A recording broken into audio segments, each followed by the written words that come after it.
Welcome, everyone. Good morning, good afternoon, and good evening.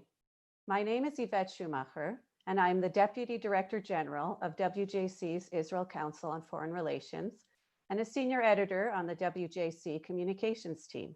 On behalf of World Jewish Congress President Ambassador Ronald S. Lauder and Executive Vice President Maram Stern, it is my pleasure to welcome you to our forum on women in contemporary Judaism, Jewish unity and religious diversity, which has been jointly organized by the World Jewish Congress and Israel's Ministry of Diaspora Affairs. I would like to begin with some technical information. All attendees are in view-only mode. For any technical assistance during the presentation, please email webtalks@wjc.org. The event is viewable on Zoom, Facebook Live, and the WJC website, and will be available for viewing after the event on the WJC website. Our session today will be translated into both English and Spanish. As one of our panelists is Spanish speaking, we encourage even our English speaking audience on Zoom to enter the English translation room for the entirety of the program. It is now my pleasure and honor to introduce one of the senior leaders of our organization, WJC Treasurer, Mrs. Shela Safra, to deliver opening remarks. Good morning. Minister Omer Yankelevitch, respected rabbis and community leaders, ladies and gentlemen, and all my friends of the World Jewish Congress. On behalf of the World Jewish Congress and our President Ronald Lauder, I am pleased to welcome you from around the world to this unique event. I'm grateful to Minister Yankelevitch and the Israeli Ministry of the Diaspora for co-sponsoring this event together with the World Jewish Congress. Minister Yankelevitch, thank you for your time with us. I'm sorry, my voice is a little bit scratching. Today, we have participants from different streams of Judaism, and we are all represented today by women who have dedicated themselves to learning and teaching our religion, our Judaism, and explain the principle of our faith. But we are here at a time when Jewish unity must be a critical priority. The participants in today's forum exemplify this spirit of unity within their diversity. This is why it is so meaningful that they have come together to share their experiences and perspectives with one another and with the global Jewish community as a whole. Throughout Jewish history, we have learned that as Jews, we are one people, and we are much stronger when we are united. There is no question, however, that in the last decades, we have been witness to a marked division between diaspora Jews and Israeli Jews, and between the different streams of Judaism. And we have been also witnessing the role of women and their involvement in societal changes and in the aspects of religious practices, studying and teaching Jewish values. Communal life is changing very quickly today, and this is why the role of women is so relevant. I want to thank here Mr. Menachem Rosenfeld for his initiative of putting together this forum of discussion for women, by women, in the interest of the whole Jewish people. Thank you, Menachem. And I heard also that we have a lot of gentlemen watching us, watching over us. I don't know. Let's see the results later. Women carry the torch of education of our children. As well, we can influence the society changes. We influence the world in our surrounding and around us, the big world also. So it's not for me to say, but in my opinion, with all due respect to the rabbi, leaders, and teachers who are seeing this video, we should transmit the Jewish teaching, foster Jewish unity, while respecting people's individuality. My dear friends, we all have the responsibility to spread the Jewish education and the meaning of our Jewish values to the world around us. Tolerance and acceptance of people diversity are key words. I believe this is possible when you embrace this possibility. I know I'm repeating the same word, it's meant to be. I would say expose yourself to meet different people, understand their differences. I have myself been through a personal experience through my growing up into the Jewish woman I am today. I was born in Lebanon, a Catholic country. I was educated in a nuns school, and I was exposed to different religion in living in Beirut, to Muslims, Druses, Catholics, obviously a Jewish community that was bound together by their love to their identity, because Judaism is our identity. I am very thrilled to see how this conversation will go around. And I go back to my souvenirs growing in Lebanon, which allowed me to be exposed and to navigate through different milieu social, social milieu. And then I moved to Brazil, which also was a challenge. And now in the United States, I can feel that this kind of exposure and experience make me stronger to defend my position as a Jewish woman. I define myself as a modern Orthodox, and Baruch Hashem, my children, Jewishly married, continue with their children the same education through family life and communal life. We cannot do without our teachers.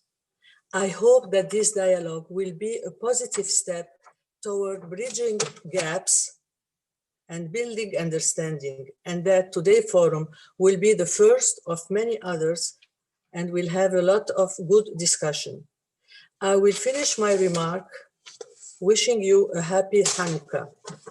And as Mr. Loder wished all the world a happy Hanukkah, my hope is that we can all find happiness and comfort in this year and in this festival of light, that it will help us banish the darkness we are living in.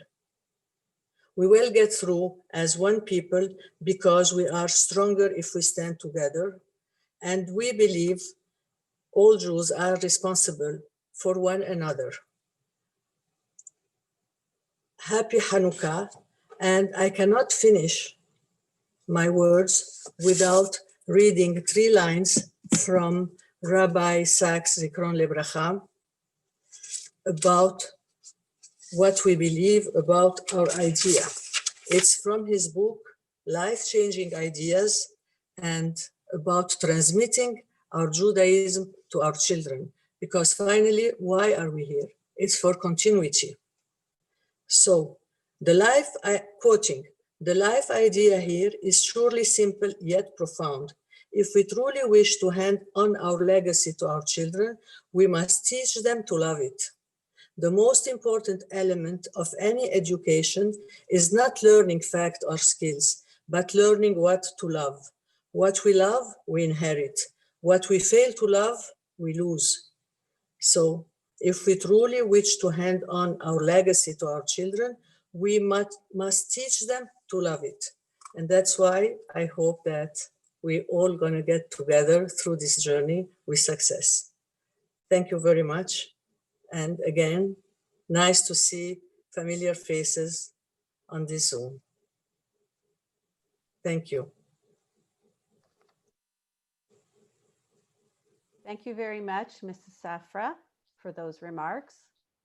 I would now like to call upon Israel's Minister of Diaspora Affairs, Omer Yankelevitch, to deliver her keynote address. Thank you very much.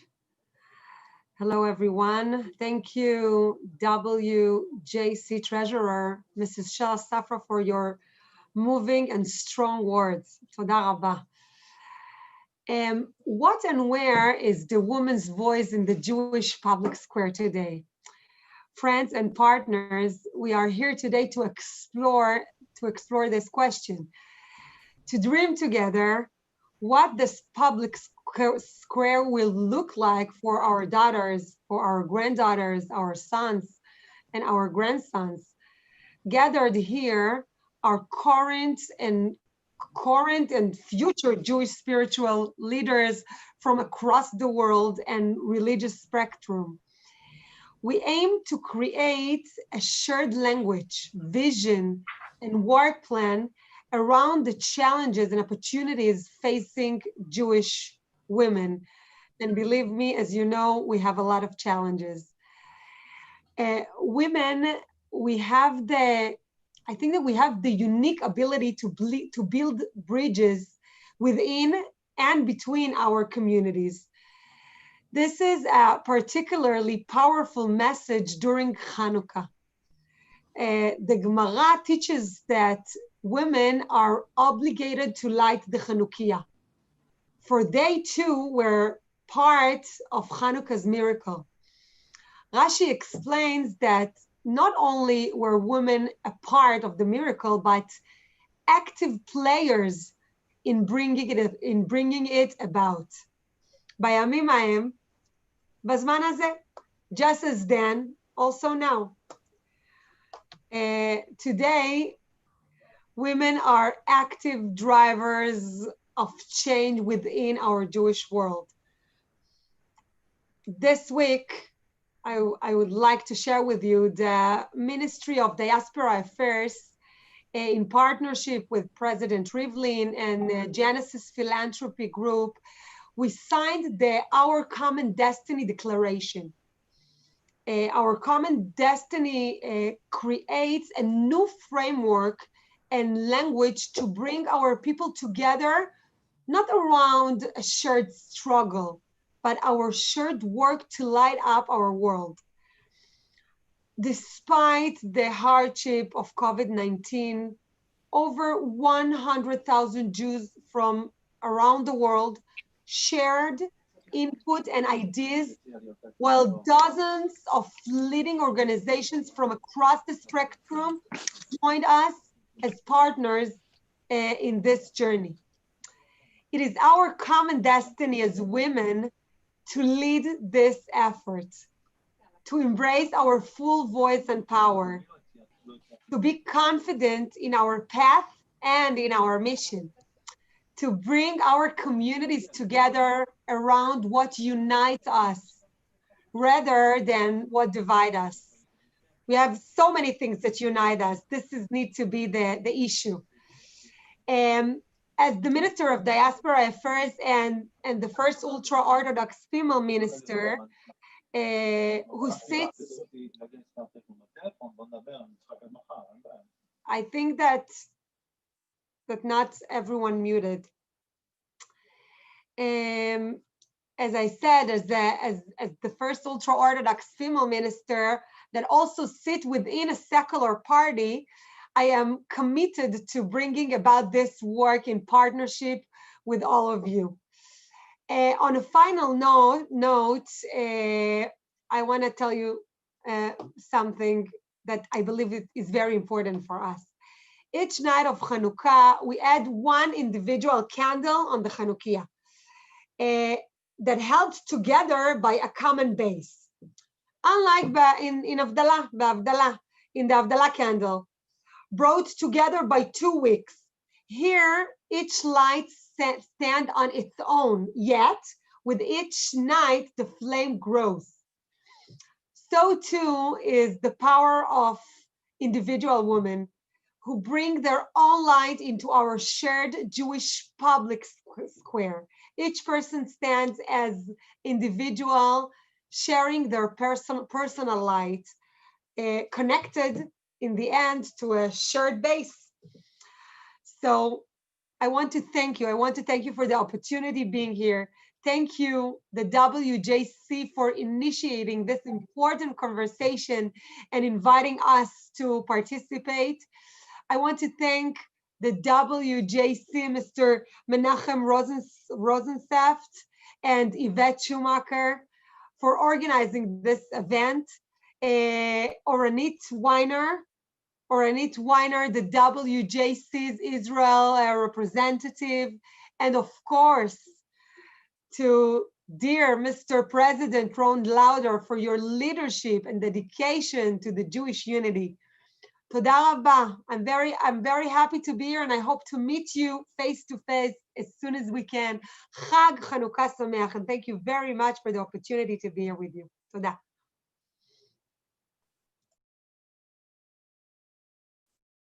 Thank you very much, Minister Yankelevitch, for your optimism and your enthusiastic words. I would now like to call upon Dr. Ruth Calderon, founder of Alma Home for Hebrew Culture, faculty member of Mandel Leadership Institute, and a former member of Knesset, to deliver her keynote address. Thank you very much, Yvette. Shalom, everyone, and happy Chanukah. Minister Yankelevitch, Ms. Safra, Menachem and Yvette from the WJC, and honored leaders, rabbis, and also the men colleagues that join us tonight. It's a night of celebrating women power and solidarity, and I'm proud and happy to be part of it. Today, the sixth candle of Hanukkah is also Eid al-Banat, the holiday of the women, a holiday that came to us from Tunisia and Jerba, Jewish communities, and is now celebrated all through Israel. It's a holiday that celebrates the brave women. It is a holiday of Yehudit, a holiday of Hannah, the daughter of Matityahu, Esther, Queen Esther, and I would like to broaden it to brave women all around, all of us, starting with another brave woman that I would like to add to the celebration, Bruria, the daughter of Rabbi Hanina ben Tradion, the wife of Rabbi the wife of Rabbi Meir. Bruria is a very special woman in the Talmud, one of the only ones that is called by her name. She's called Bruria, something with being clear. And she is the only woman in the Mishnah quoted as a scholar, that Mishnayot are quoted under her name. And as a woman, as a learned woman, a woman of Talmud, she is described as having a challenging life. It's not easy for her to be a wife of Rabbi Meir, and not easy to be a woman in the community of scholars. She is known to choose peace between them and their neighbors rather than praying for the death of the difficult neighbor. She's famous for studying Torah and accepting upon herself to be the carrier of the Torah for her father that was killed with the Torah scroll around him. He was burned, and she sees him, and he is giving his mission for her as his daughter to follow. And she's known to go and save her sister that was taken to be a prostitute for the Romans. And she sees that her husband rescues her.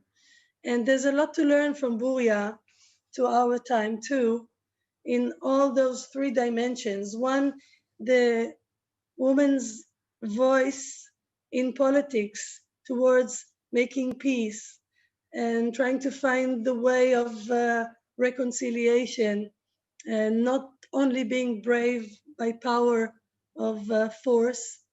The second one is studying Torah, and I'm so honored to be amongst rabbis and scholars women, young women, the generation after us that takes for granted the fact that they can study and teach Torah and Talmud. And I think it's an amazing success for all of us.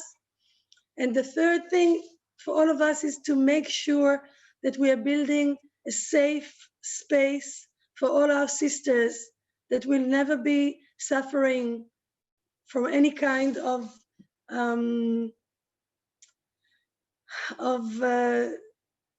treatment as women in ways that does not respect their feelings or their bodies. This celebration of Eid al-Banat is a holiday, a monthly holiday that all the women in Tunisia and Jerba, and today we can all celebrate it, meet together and eat some sweets, of course, and study together and learn from each other. I think this solidarity of women that existed in traditional communities, a place until today in the Ethiopian community, we see a place where young women that give birth or women when they have their period, they come to a special place and stay for some time just with women. We know today that sometimes being separated and being by ourselves is a place of power and not only a place of being put aside. My wish for all of us, and I'm excited to listen to the panels following us, my wish is that we will see a time where we study Torah just like any other Jew, that we can celebrate ourselves as being Jewish, whether we are ultra-Orthodox or secular or liberal, conservative, reconstructionist, reform or anything else, and that we can live as Jews rather than just as Jewish women, that there will be nothing that stops us from taking part. For me, the most important thing is to take part in Torah study, but also sitting at the table, like the minister that we just heard, not being on the table for other people to discuss, but taking part and sitting at the table and making decisions for ourselves, for our daughters and sisters, and also for our sons and men that would appreciate our voice. I just want to end and say that in English, it's such a respectful language that says women and men, male and female together. In Hebrew, it's very clear, and the language usually uses male to talk about the majority or plural. And I want to say that we are seeing in Israel today a kind of an revolution of beginning to say almost everything, both in female and in male. And by changing the language, we change our state of mind and changing reality. So let's listen to that too. And again, I'm thankful and grateful to WJC, to Menachem and Yvette that invited me, and for all this power of women, like one big light of the menorah that maybe will lighten the days to come, both here and all over the world, and for us to remember that we are never alone, that we have sisters. Thank you and happy Hanukkah.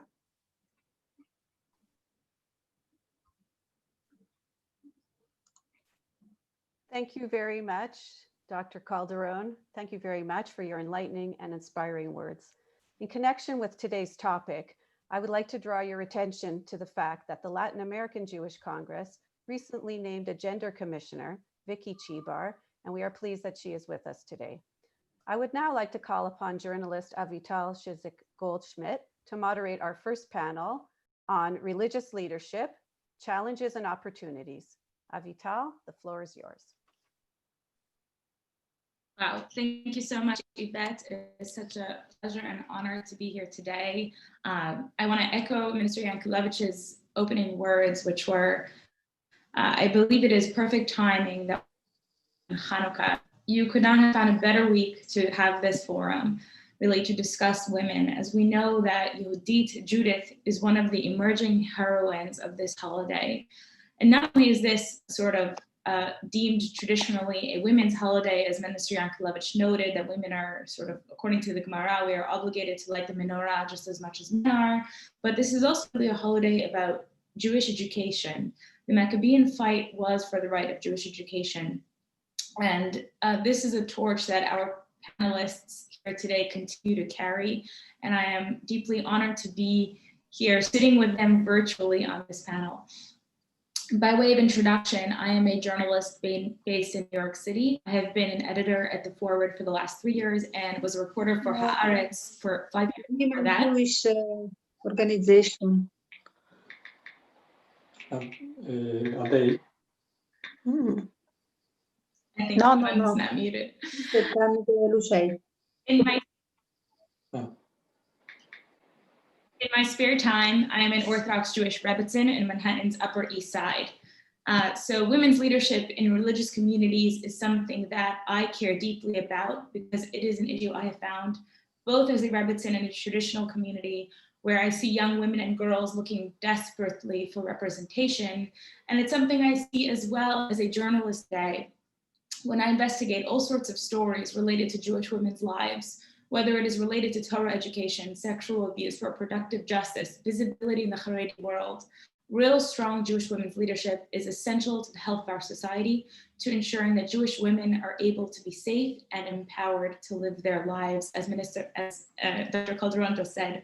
So without a further ado, I'm pleased to introduce our panelists. I will begin with introducing Rabbi Dalia Marx, who is the Rabbi Aaron D. Pankin Professor of Liturgy and Midrash at the Hebrew Union College Jerusalem Institute of Religion's Taub Family Campus in Jerusalem, who teaches in various academic institutions in Israel and in Europe.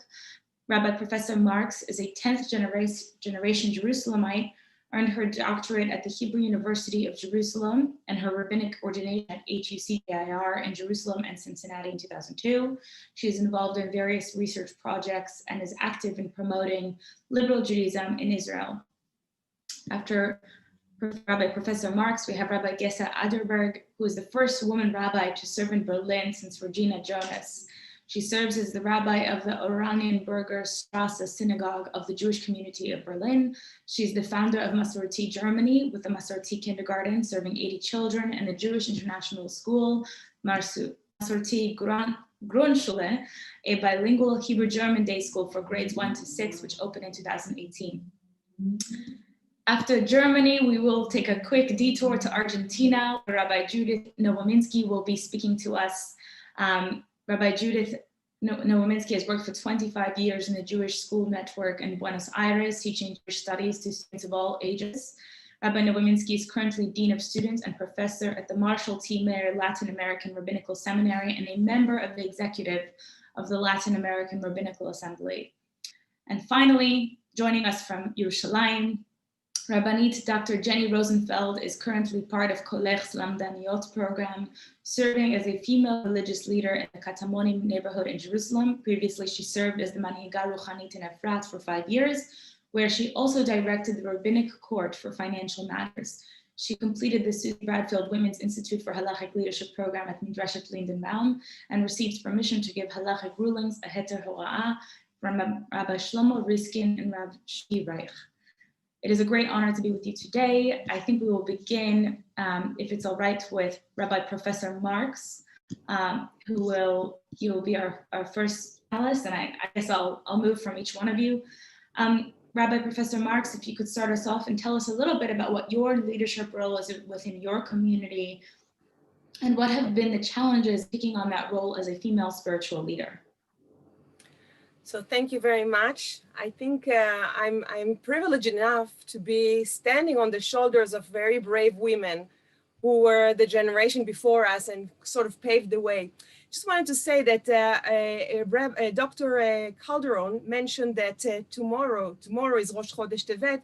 It's also Eid el-Banat, the festival of the girls in North Africa. There's another very important Jewish women related date on that day, and this is the date of the ordination, the Hebrew date of the ordination of the first female rabbi in the history of the Jewish people. That is Regina Jonas, who was later murdered also in the course of Hanukkah in Auschwitz. And I think it is also one of the things that we need to do. We need to remember these very brave women and to pay respect to our pioneers, to our chalutzot, when we come to pave the way. And you mentioned some of the speakers before, Minister Yankelevitch and Dr. Calderon, and you, dear Avital, mentioned the fact that on Hanukkah we talk about women's power.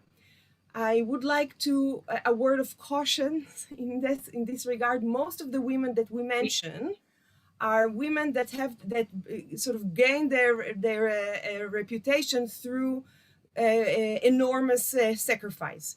Either they were sexually abused, raped, presented naked, or other ways of defiling them. So I think that when we talk about female models, we need to be very cautious in our choices, not to bring things that may be jeopardizing our desire and our commitment to create safe space for women. I would like to present another woman that we often forget. Jewish tradition tend to forget it, and that's Queen Shlom Tzion. Queen Shlom Tzion, the Hasmonite. She was almost the only queen in the history of the Jewish people who ruled on her own for 9 years, which were years of prosperity and peace, instead of engaging in wars like her late husband, King Yanai. She just negotiated and found peace. So this is something just that I wanted to say about that. And regarding what we do here, I can't even begin to tell you how moved I am with this event. It should have been something that is so obvious that Jewish people, Jewish women meet together and we discuss things, but unfortunately this is not. And I think that one of the things we need to remember in all of our conversation, regardless of our very different ideas and very different ways we deal with Judaism, what unites us is so much greater than what sets us apart. So in terms of the halakha, yes, we differ in terms of the halakha, but I don't know if it is so important for each of us to check in each one's refrigerator.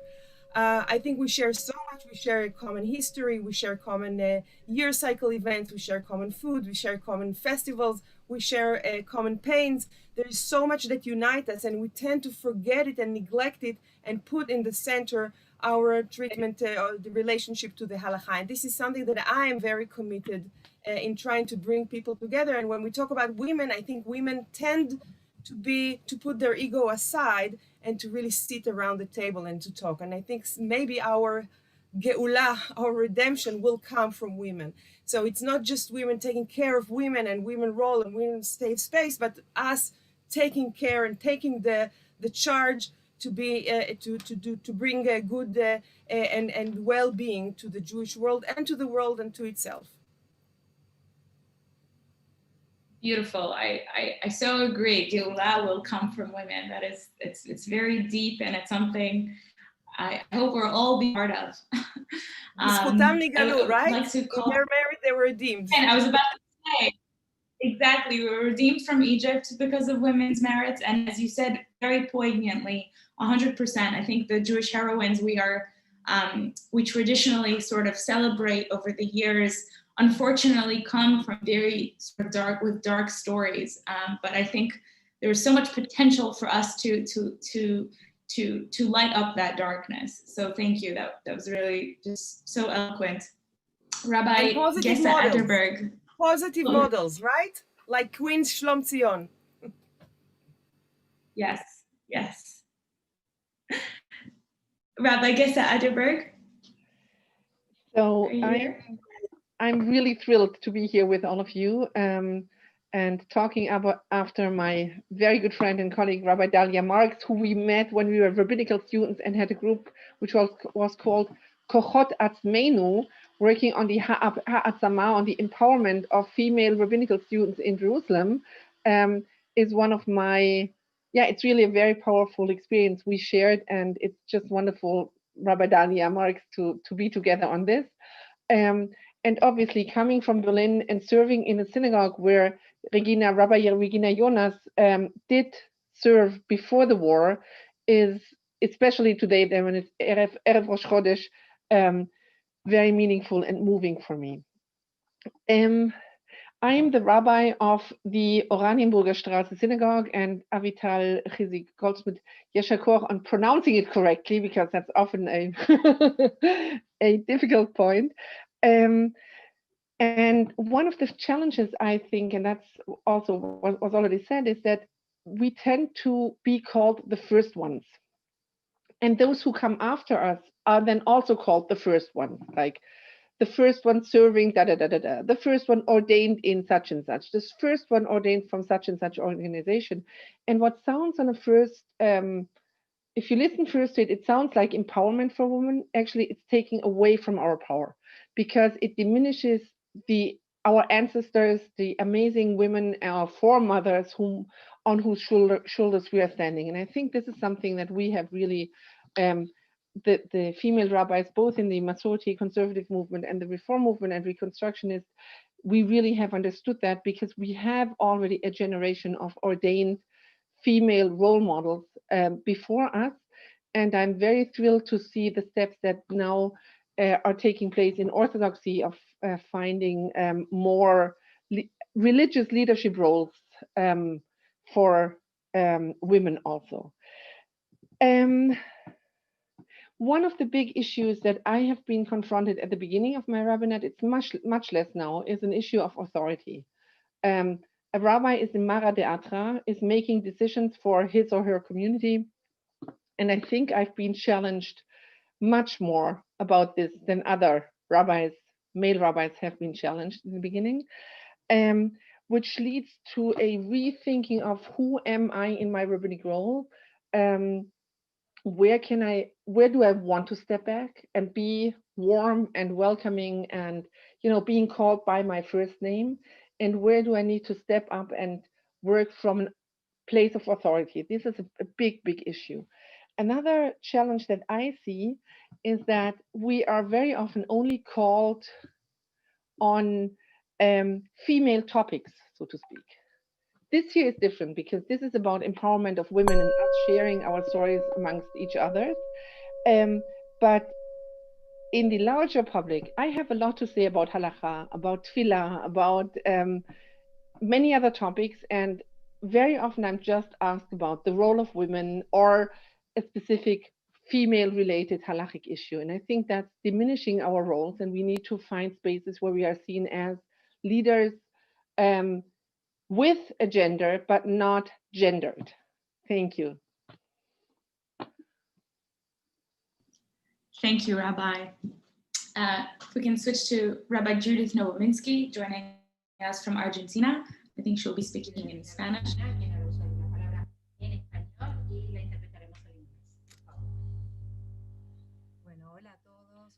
Hi to everybody. It's a pleasure to be here and to share with everybody this union in diversity.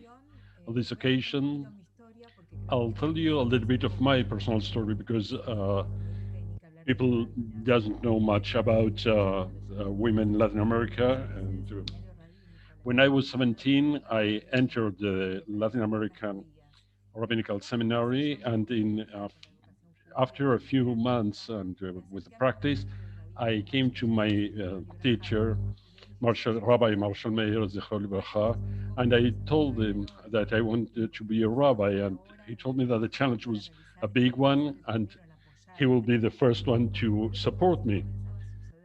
But this was only beginning in the US, and the question is, where did my idea of becoming a rabbi came from?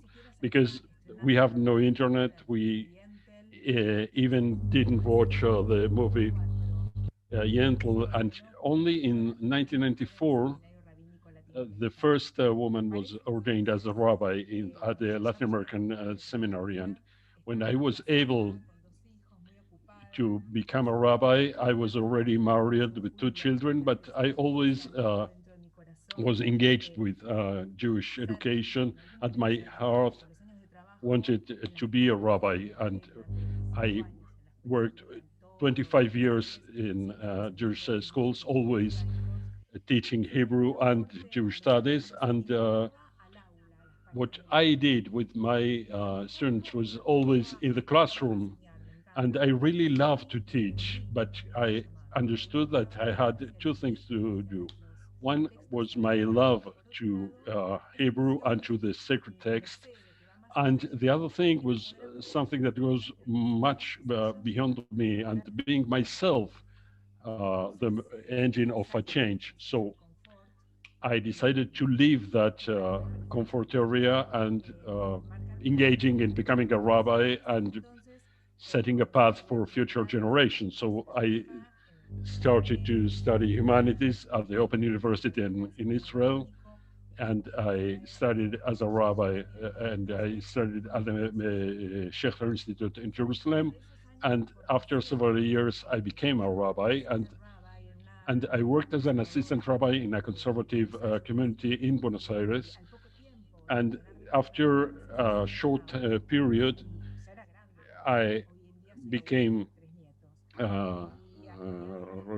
chief rabbi, but I'm already a grandmother with 3 grandchildren, and they told me then that the community must be led by a man, and I must go to the not to the leading post. So I'm off the time, so sorry. I'll only finish my sentence. Yes. The most important thing and that I wanted to tell the story is because I didn't accept that I was to be in a second post after the leadership of a man, because we have to set the limits, and time will not bring the changes. We must bring the changes. I'm today the dean of the students at the seminar, and one thing is Regina Jonas, what they said, that the talent is important and not the gender. Thank you very much. Judith Noeminsky, thank you so much for joining us today. Rabinit Dr. Jenny Rosenfeld. Hi, Chanukah Sameach. It's wonderful to be here today, and really what an honor to be on this panel with other female rabbis from around the world. I think that it's interesting as the representative of the Orthodox community. Definitely, we are standing on the shoulders of giants, of women from previous generations, but there is a way in which we are charting a certain path of how Orthodox women's rabbinic leadership looks. In my current role, I am working in the Katamonim community of Jerusalem under the auspices of Kolech's Lamdaniyot program. Kolech, the Forum for Israeli Women, has placed various women around the country in communities to try to give them a platform for religious leadership in their communities. So that is something that I'm at the very beginning of, and facing the usual challenges, but also the challenges of COVID in that endeavor. Previously, I worked in Efrat for 5 years under the auspices of Rabbi Shlomo Riskin. And one of the things that I want to kind of bring to the table in a slightly different angle than has been spoken about until now is a question of who female religious leadership is for. There's been a lot of talk in the previous panelists and opening speeches of women in Jewish history and who we are drawing inspiration from and kind of standing on their shoulders and their legacy. And I think that it's important with all of the talk of women and female empowerment to also make a statement. One of the reasons that I'm in the role that I'm in today is not only for the women, but for the men as well, because I believe that different faces of religious leadership are needed today in the community that exists in all of the different Jewish communities. There are, I would say, an unprecedented number of people who have not found a religious leader, a religious authority that they feel comfortable consulting with. And I think that opening up the field to women as well as men gives a wider array and a wider choice of religious leaders that people can consult with. So it's important for me to open that aspect as well, in terms of being here, not just as a woman and not just to serve women, but really to serve the entire people. And my experience in Efrat, and I hope it will be my experience in Jerusalem as well, is that I served as an address to people who were looking and who hadn't found a rabbi that they connected with. And as a new religious leader, and as someone, I think for the women, I'm not sure one of the previous panelists was mentioning the issue of authority. I think that the issue of authority can work both ways, and that somehow in being a woman who comes onto the scene new, who's maybe younger than previous rabbinic leaders, it also opens up something for people who have perhaps lost trust with the older form of rabbinic leadership to regain that trust in the face of a new type of religious leader. So thank you. Thank you so much. I would like to, if it's okay, ask a more sort of personal question to each of you. Share, where do you feel that you have made a personal difference, an individual difference as a woman in your leadership role? I would encourage you, if you have any anecdotes, any stories to share about this, an example of that difference that you have made. Maybe we'll start with Rabbi Professor Marx.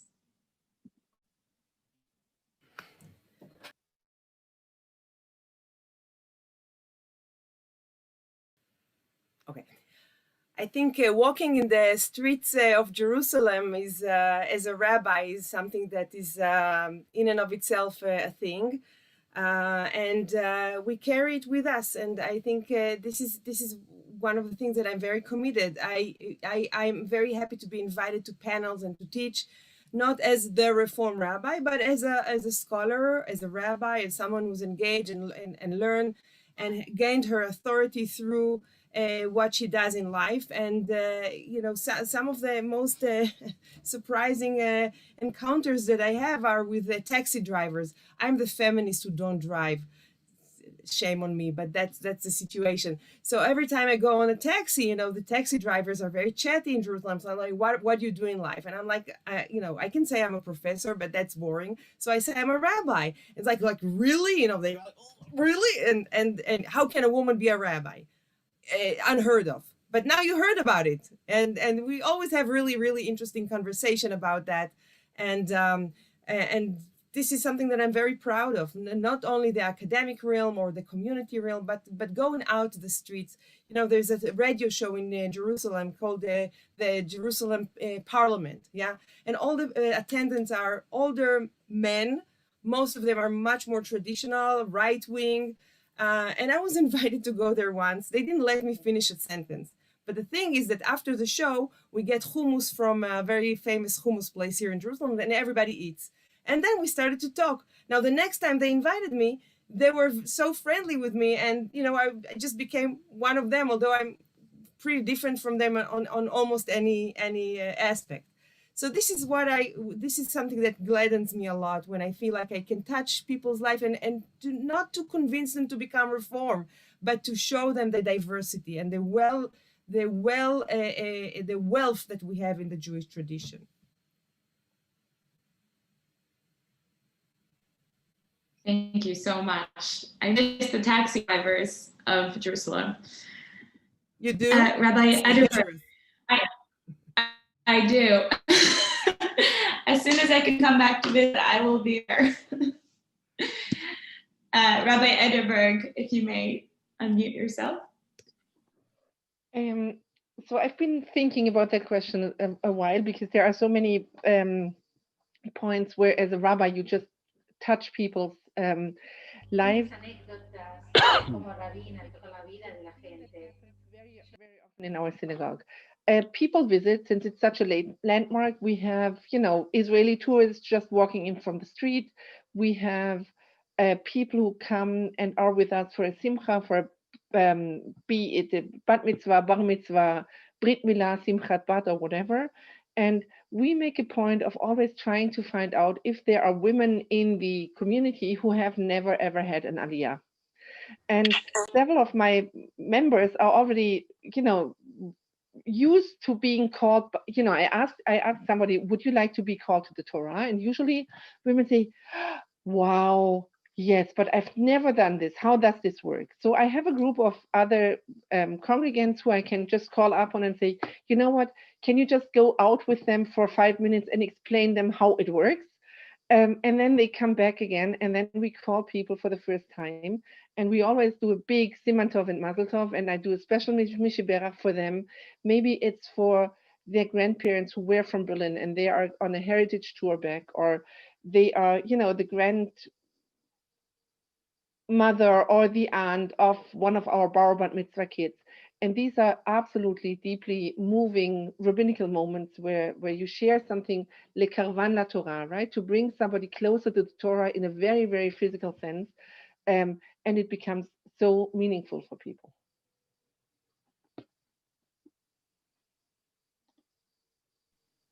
Wow, thank you for sharing. Rabbi Nobominsky.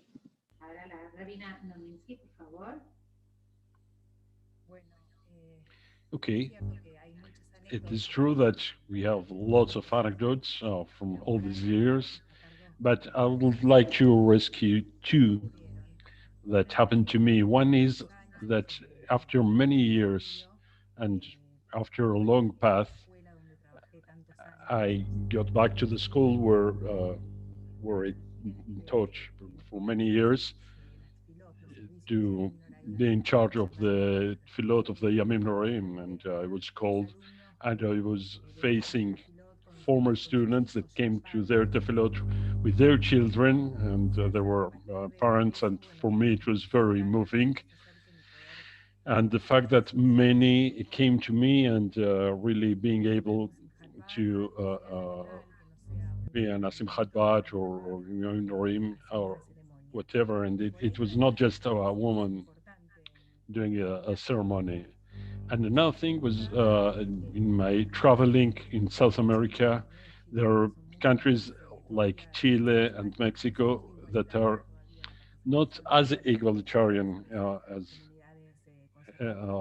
their conservative communities, but it's different. I was in a synagogue in Viña del Mar in Chile, and women are not considered for a minyan, and only now they started, and I was called for Aliyah La Torah, and the fact that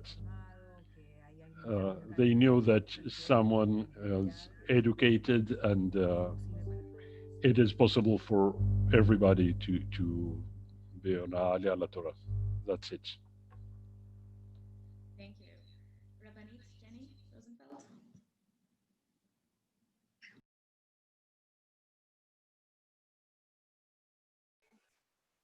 Okay, sorry, the interpretation was okay. So when I think about kind of moments where I felt that I've had the greatest impact, I'll share maybe two different realms. One of them is as kind of a young Rabbanit just starting out, being in one of the larger synagogues, giving a shiur, a lecture on Shabbat afternoon to an audience of I'd say the more established families, and having someone come over to me at the end who was an older man, saying, how skeptical he was walking in to the shiur, and someone roped him in and said that he has to come and sit there, and kind of at the end how he grew to respect the idea, and I think that there is something that could be upsetting. To needing to prove oneself, or to not be looked to immediately as a source of authority. But I think that there's also, I've also had moments of fulfillment where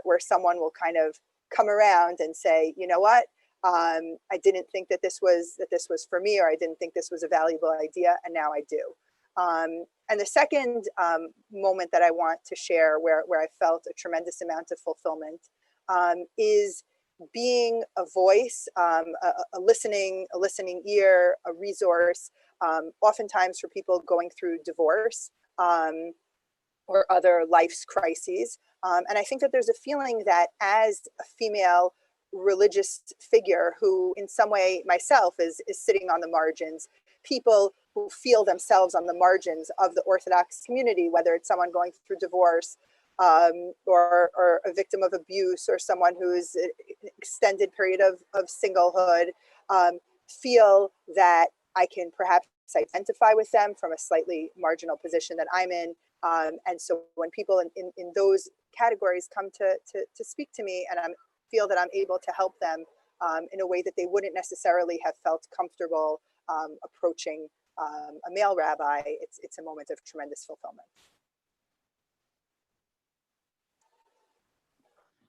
Yeah, I can totally see that being an issue, specifically in, I think in communities that have very sort of traditional, rigid gender roles, those issues become really complicated. And I think often women struggle to find that voice, that listening ear, that person who can give not only attention, but real counsel, and, make sure to create that safe space. Thank you so much for sharing. I was wondering if we could move over a little bit. I know Rabbi Professor Marx has to hop off right now, but with those of us remaining, if I could hear a little bit about where you see your role developing in the next 5 years. Rabbi Atterberg.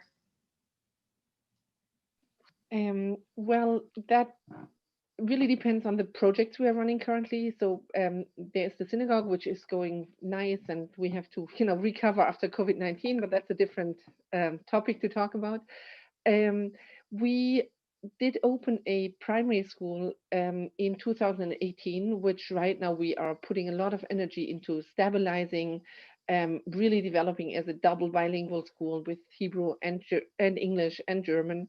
And then the next project I'm working on is a 3-religion nursery school together with all female Christian and Muslim partners. So we will have 3 kindergartens under one roof, and we will start the building in 2022.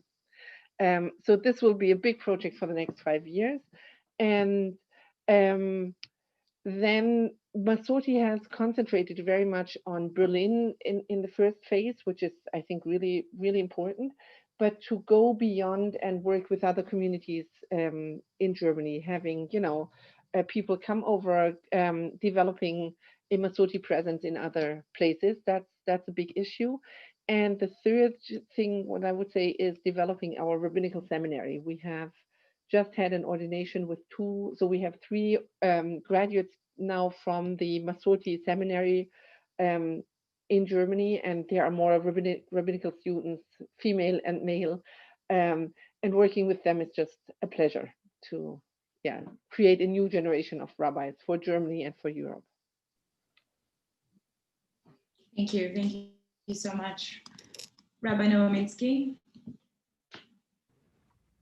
Bueno, es muy difícil en el lugar donde yo vivo poder... Well, it is very hard where I live to imagine 5 years ahead, because we cannot plan ahead for such a long period. But as everybody, I have my dreams as well, and I'm currently working and serving at the Latin American Rabbinical Seminar, and we have many projects, and these are projects that we are doing for the future, for the coming years, from improving the rabbinical school. We have other departments. It is very important to keep having our school for Morim and for Chazanim, also department for Giur. We have several areas. One of theirs is for women.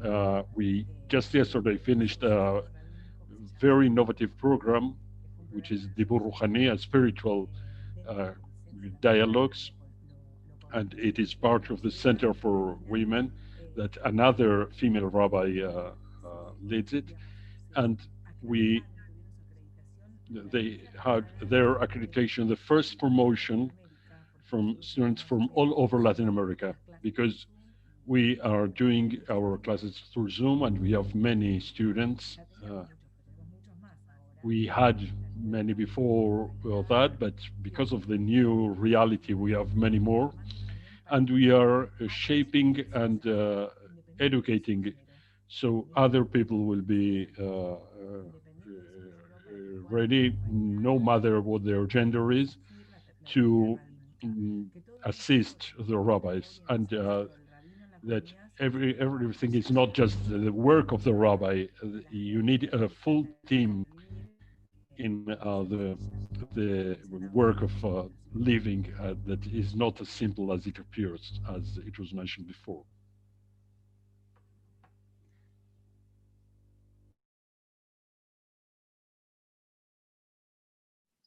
Thank you, Rabbi. Rabinit? In the next 5 years, I think that on the personal front, I would like to expand my activities here in Katamonim amongst both men and women. I would hope that the number of communities that would be willing to welcome me for a shiur or for a dvar Torah from the pulpit will be more in 5 years from now than it is today. And not only because of COVID. I also think that there's a challenge. My previous work in Efrat, I had, I would say, the luxury of distance, that I did not live in the community. And I feel that that in itself caused more people to see me as a safe person to turn to in terms of all sorts of difficulty and crises. It's challenging to be working in my own community where people can see me in the supermarket, in the school, and I know that that can be a real source of tension for people, feeling like, do they necessarily want to confide in me when I'm someone that they'll have to see, you know, on a daily basis. And so that's a realm in which I hope to make strides in terms of bridging that gap and having people know that I'm a safe person to turn to, and that what's discussed will stay in the Rabinit space, in the rabbinical space, and not enter the supermarket or other communal spaces. The second thing that I would very much love to have in 5 years from now, and it's something that I really feel deeply is missing, are more female Orthodox colleagues here in Israel doing this same type of work. I very much see it as a personal issue, that I want more communities, the more communities that open their doors to women and to female leadership, the more it will happen as kind of a snowball effect. And it's something that I think, from my own experience, my own several years of experience, can truly benefit people. And I hope that there are more female Orthodox women across the country who have studied, who have been trained to do this type of work. And the question is just about more places opening their doors. And I hope that that will happen, and I hope that I can do my piece in helping that happen. Thank you. Thank you. I do agree. I think this is true across boards, across denominations, which is that at a certain point, we just have to demand better of all of our communities, right? We have to demand that excellence and that inclusion and equity, really, in leadership roles. I wanted to turn to, we have time for just one more question quickly, to turn to this point of unity, which is really one of the major themes of today's forum. And if I could ask you to just, in 1 minute, each of you, if you could share, if possible, to what degree do you interact with or do outreach to other streams of Judaism? Rabbi Adderberg, if you could start off. In Berlin, we have a so-called unified community, which means that all the different synagogues with of the different streams are under one roof. So there is a lot of interaction. Not with COVID, obviously less, but we meet constantly, and people also go between synagogues for smachot and just, you know, one Shabbat here, one Shabbat there. So there is a lot of interaction. Most naturally, it's with the Reform colleagues, both male and female. I see from some of the Orthodox colleagues that they are hesitant because they might, you know, being in touch with us might delegitimize them amongst themselves. We are start, Rabinit Jenny Rosenfeld, we are blessed to have a Maharat also working here in Berlin, who has really become a very good and close friend together with her husband. So with them, it's just fun to be and to work and to plan projects. Thank you. Rabbi Nobominsky.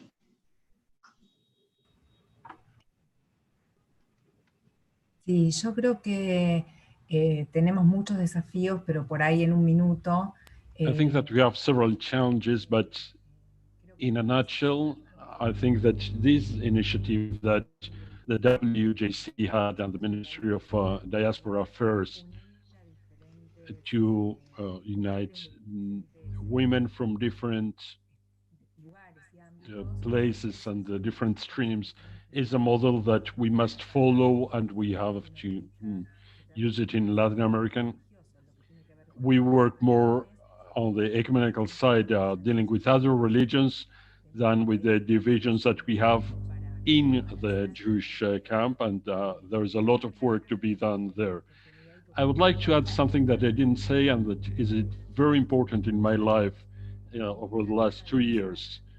And it's the practice of Musar, of morality, and beyond my studying of Musar and doing the practice, I started workshops, and it's a dream and a wish that this will be expanded, because our tradition has lots of things to offer that are not so widely known and that didn't have such a good press or public relations, and this will make that all the people coming to the synagogue will find in our Jewish tradition the tools and the path of practice without having to go to search for other things. So there's another thing that I wanted to add, and it's a path that, a road that I already started. And when I see myself in 5 years, you have to start the engine and really start moving. And I hope that many people will know this issue of Musar, of morality, that is a fascinating world for me.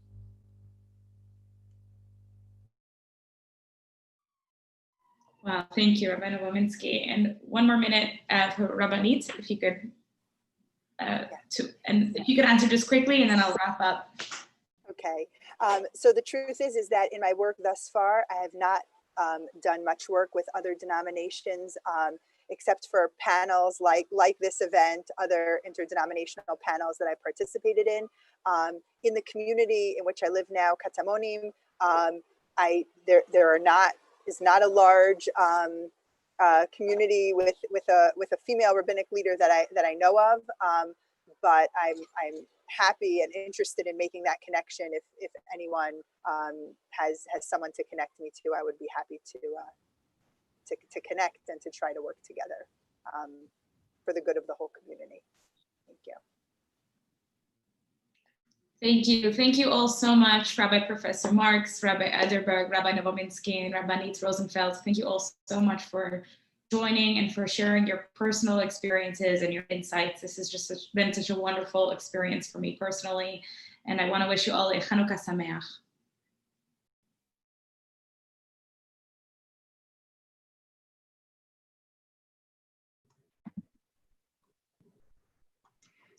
Thank you very much, Avital. That was really wonderful. And we are very grateful to you for coming today and joining us on this wonderful program. My name is Betty Ehrenberg. I am the Executive Director of the World Jewish Congress, United States and North America. I have the honor of introducing some outstanding women leaders in Jewish communal service. So let me now call upon Noemi di Segni, the President of the Union of Italian Jewish Communities and WJC Executive Committee member, to deliver her keynote address. Noemi, bevakasha. Thank you. So it is with joy and gratitude that I participate to this webinar promoted by the World Jewish Congress. And first of all, I wish to salute you all with the warmest greetings of Chag Urim Sameach. So Her Honor, Mrs. Minister Omer Yankelevitch, dear speakers and friends. Italian Jewry has a history of over 2,000 years without any discontinuation, and today living in over 21 territorial communities, counting around 25,000 people, Jewish people, and based on the original presence of the community. So it's a geographical definition. In all these long centuries, of course, well-known alternation between dark and light phases of history, Jews, and especially Jewish women, have always been a contributing party to development of society, art, culture, science, social affairs, political life, fight for the unity and freedom of Italy in the 19th and 20th century. Italy has a very peculiar situation, as the communities and the union, which represent locally and nationally Jewish people, are recognized by a means of a special legislation and a convention negotiated and signed in 1989 by a special woman, Tulia Zevi, a journalist and a president of the union for over 10 years during the 80s. Under this law and the bylaw, a self-regulating system of internal organization and competencies has been enacted. All the communities in Italy are defined as Orthodox. And the purpose of religious services is therefore to provide this kind of support. The average, however, of religiosity and observance is very low, although it has increased in recent years. So many people are not observant, but they feel that they are Orthodox. So we do not have communities that are reform or progressive or conservative. There is a very small group of reform community that is a newborn, we can say like that. But basically the Italian Jewry is an Orthodox one. So the real thorny question is the future. So while the current situation is an objective one, the true question is what will happen in the future? And what is the right way of living, educating, and relating to the surrounding society in a way that will ensure the Jewish future? It is surely not a new question, but a constant doubt. And as the world moves faster and faster, and as certain phenomena like anti-Semitism are accentuated and not forgotten at all, we need to ask this question every day. So the challenge of diaspora living, the challenge of the Jewish state as Israel defines itself, and the challenge of understanding the overall relationship between diaspora and Israel. So as rightly suggested by the title, the diversity exists and it is a fact. But the truth is that we need to think what is the aim of unity. So the first question is why do we need this unity that everyone claims? What do we do with unity? So it looks obvious, but it's not. The second question is how much we recognize each other in the right to live our Jewishness and how we live together, especially in the diaspora. Can we do that in Israel with the status quo and the current religious establishment and political balances? Of course, I will not answer this question. But can we ensure Jewish unity as part of the continuity? And why do we need to be united? And the third question, which is especially in Italy, are we consistent with what we are formally stating, that we are Orthodox, but then in fact, we are not so religious? So I believe these three questions can be answered and enriched with more thorough analysis through the spectrum of contribution of Jewish women to contemporary life. This contribution, and I speak from an institutional perspective, goes in two directions, internally and externally within the communities, institutions, and with regard to civil society. So as to the first, which is more recent, women have entered the high ranks of Jewish leadership as council members or presidents. And as I mentioned, the communities are Orthodox, so it's not about the religious participation as we heard the first panel. So since the emancipation, and especially after World War II, Italian women have gained academic education and have progressively worked outside, superseding the traditional patriarchal model. So if women before would have participated into community life as supporting the to-do list in the backstage, especially on social care and education in Jewish school, in this last period, women have brought their specific professional competencies or expertise into the management of the community.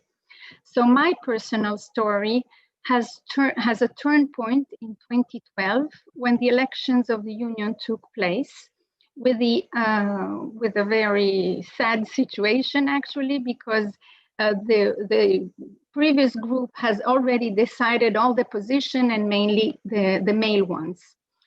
So a group of 16 women has decided to present a special candidacy, a list only of women. So this has never happened before, that 16 women have presented themselves to the Union of Jewish Communities, and many of us has entered into the council. Now, the name of the group was Bnei Bina, but it's not enough to be formally elected as leaders. As you know well, you need to be there every day with your heart and your mind.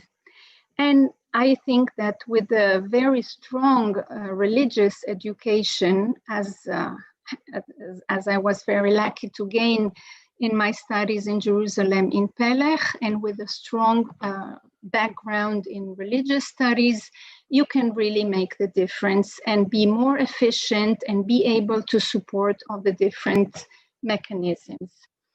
As to the external society, the challenge is to be able to use the set of Jewish values, also halachic ones, methods of learning, way of fostering family relations, the sufferance of people to support civil society. So I will immediately finish by mentioning a special project about preventing violence on women through the education of very young girls.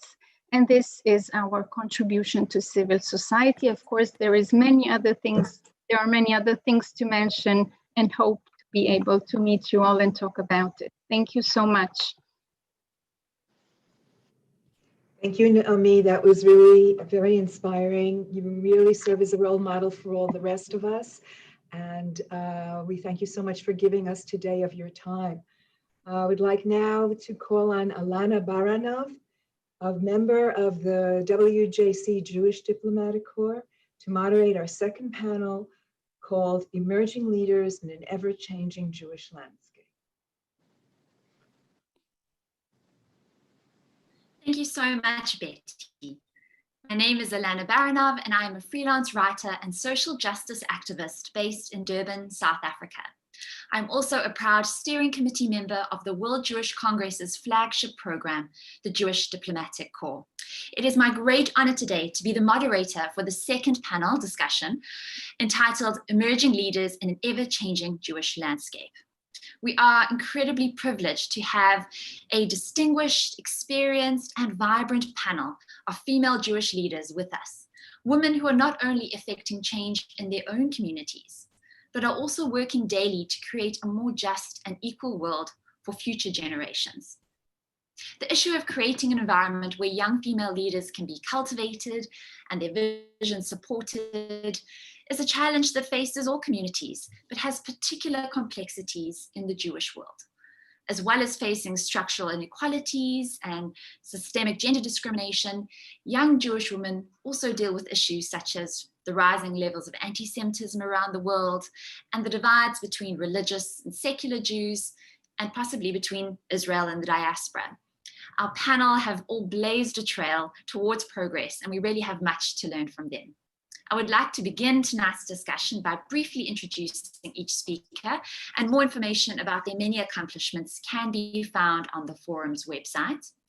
And then each person will have 2 to 3 minutes to give an opening comment, and we will then begin our conversation. In the interest of time, I ask for all the panelists to please be mindful of the limits for their opening statements and to keep their comments concise, and I will keep the introductions very brief. I would like to begin by introducing Victoria Bedo. Victoria grew up in Budapest, Hungary, and is a rabbinical student at the Jewish Theological Seminary of America. Upon ordination in May 2021, she will also be receiving her master's degree in Jewish law, and she is currently the rabbinic intern at the Park Avenue Synagogue in New York. Vanessa Harper is a rabbinical student at the Hebrew Union College Jewish Institute of Religion and a rabbinical intern at Congregational Rodef Shalom in New York. Vanessa is the creator of Lech Lechala, pairing an original challah creation with a brief teaching on each weekly Torah portion and for the Jewish holidays. And she is also the author of a forthcoming book on challah-based Torah commentary. Penina Pfeiffer is the founder and the CEO of the new Haredim organization, which seeks to bring together under one umbrella the efforts of NGOs working for progressive ideals in the ultra-Orthodox community in Israel.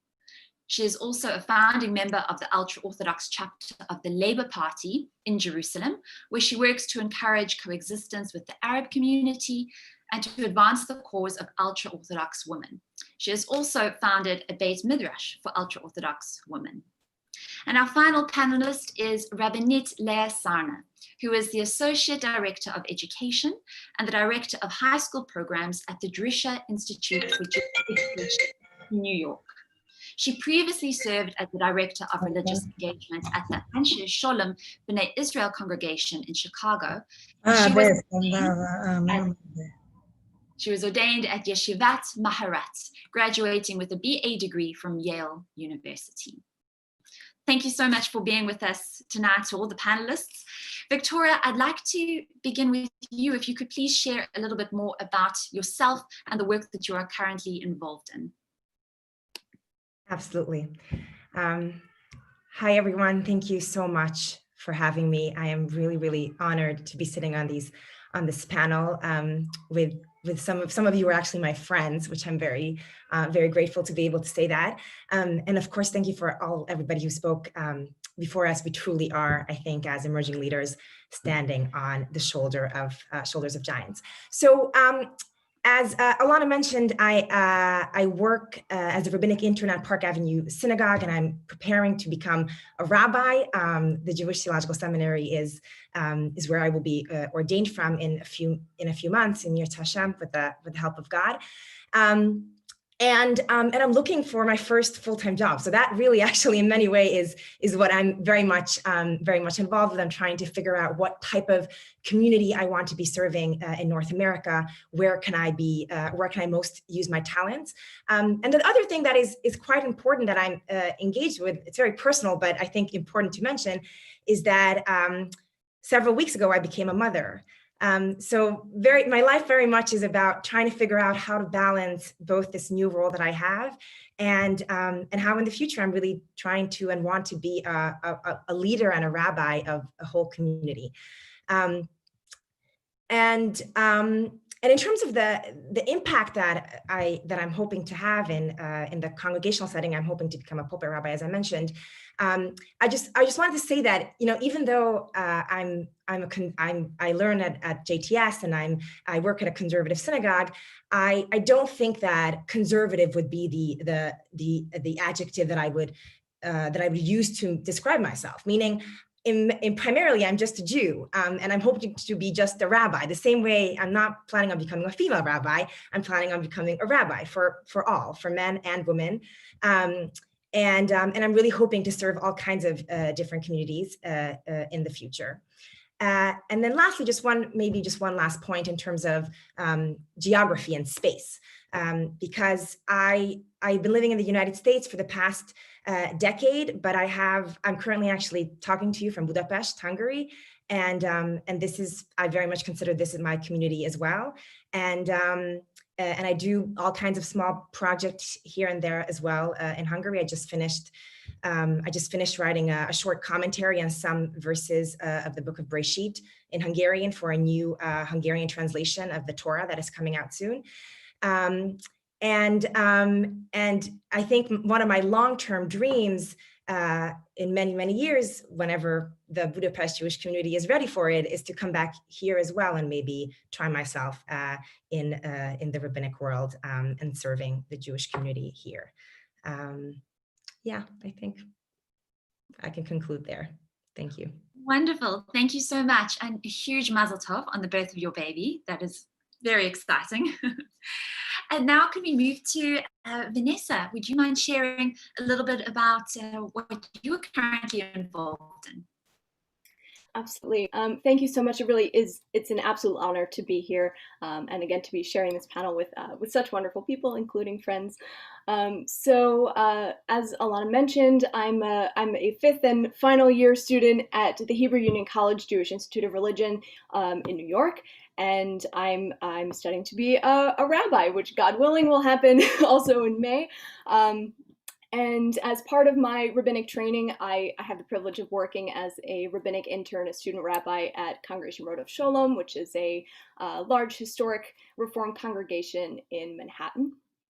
And as part of my work, I get to do, all kinds of great rabbi things. I get to teach, I get to lead tefillah, I get to give sermons, and all of these things for me they were a given. I was lucky enough to have grown up with female rabbis in my congregation as mentors. I've been lucky enough to study with amazing women on the faculty at HUC, including my teacher, Rabbi Dalia Marx, who was here this morning. And I really am so grateful to be able to stand on their shoulders and to be able to enter into my forthcoming rabbinate just as Vicky said, as a rabbi, where my gender doesn't have to define me, even though there are still challenges, which I'm sure we'll get to, and things that we can continue to work on. I'll mention briefly the Lech Lechala, because this is something that people are often like, what on earth are you talking about? Lech Lechala is a project that started, it was a personal project initially. It was a way for me to grow in my own Torah study, my own learning. And I started posting these interesting, intricate challah designs that I was basing off of a verse or two from each parsha every week, the Torah portion. And I started posting them on Instagram because I felt like the right place to put them. And people got really interested and they started following along. And so I started adding some commentary to explain what was going on. And it turned into a thing. It turned into a public thing. And people started following along. And what I realized over time is that I had many of my followers are millennials, many who see themselves not really as engaged in our institutional Jewish spaces. And so this was a different way into Torah and into Jewish tradition for them.